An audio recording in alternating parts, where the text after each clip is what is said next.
He was a star athlete at one of America's elite universities who is now generating national outrage after receiving just a 6-month sentence for sexually assaulting a young woman. A sexual assault scandal that has rocked Baylor University. And in other news today, a victim says that she is, well, devastated, and her supporters are very angry after a controversial plea bargain in an alleged rape case. It was all prompted by the sexual assault scandal that involved Fraternity members of the president Golden at Baylor Gophers football University. team that shook He the was accused university of to its raping a core teenage last year. sophomore back in 2000.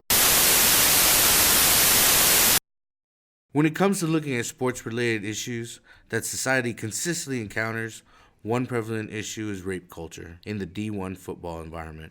Rape culture in college sports has been perpetuated for too long, to the point where no one is really surprised anymore when a scandal comes out concerning a well-known athlete and sudden rape allegations towards them. We should probably first describe why this large issue deserves the video you're seeing now. We're currently in a society that is striving within the third wave of feminism. The third wave of feminism has been defined as equal rights for women in the present day that has come of age in the media-saturated and culturally and economically diverse milieu. With movements such as Me Too coming to rise in recent years, we're becoming a society that extensively shames and exposes sexual misconduct and rape for how horrible it truly is. D1 athletes are extremely well known around any campus, which positions them at a high point of power and fame. These athletes are also well known for their constant partying. Party culture is extensively pushed on these prestigious athletes, especially in an on-campus environment. These parties on campus are in fact extremely common environments for rapes to occur, seeing as drinking and other drugs are almost mandatory. Hegemonic masculinities are a great explanation as to why these rapes occur so commonly. Hegemonic masculinity means men feeling like they must live up to be a real man. A real man is strong, tough, aggressive, and above all, a winner in what is still a man's world.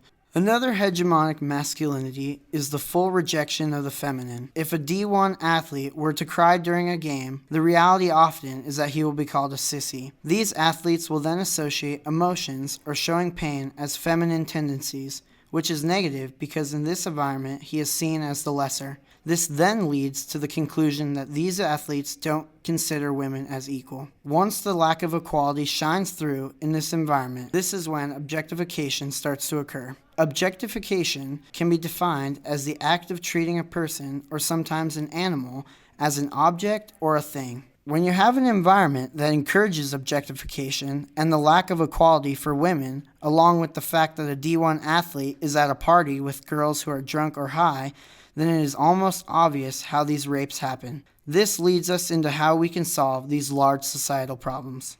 The first step is to stop these toxic masculinities from occurring as much as they do.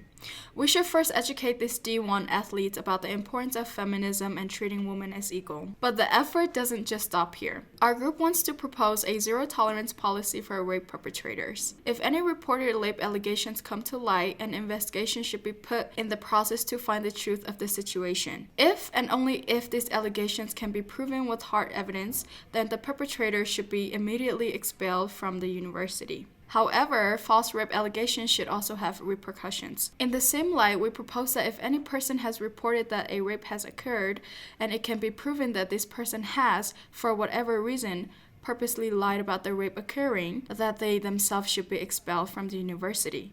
Rape is a serious crime and should be treated that way. Another large issue to be solved is the fact that not all rapes that occur are reported by individuals. One study found that only 12% of college students experiencing a rape reported to the law enforcement. That's why our second proposal is to educate campuses all over the country on how to look for signs of rape and, more importantly, reporting it to a law enforcement. And that's exactly how we're going to leave you all today. We leave it up to the universities across the nation to implement a zero-tolerance policy, along with implementing a general campus-wide education program of how to expose and shame rape for how horrid it is. But realistically, none of these solutions matter nearly as much as the solutions that can be caused by you, the audience. Not only can you advocate for your own campus to ensure these policies, but you can make every effort in your own personal life to speak out against misogyny and rape. To denounce toxic masculinities and objectification in your own life is going to massively outweigh the efforts put into structurally changing every university across the nation. Your personal life holds great impact. We're also aware that large processes like this take time. It's not easy to change the minds of millions of students. And of course, there will be backlash, but in reality, there shouldn't be. Women are and will forever be ingrained in our society, and it's about time we start giving the respect and equality they deserve. After all, We're all created equal.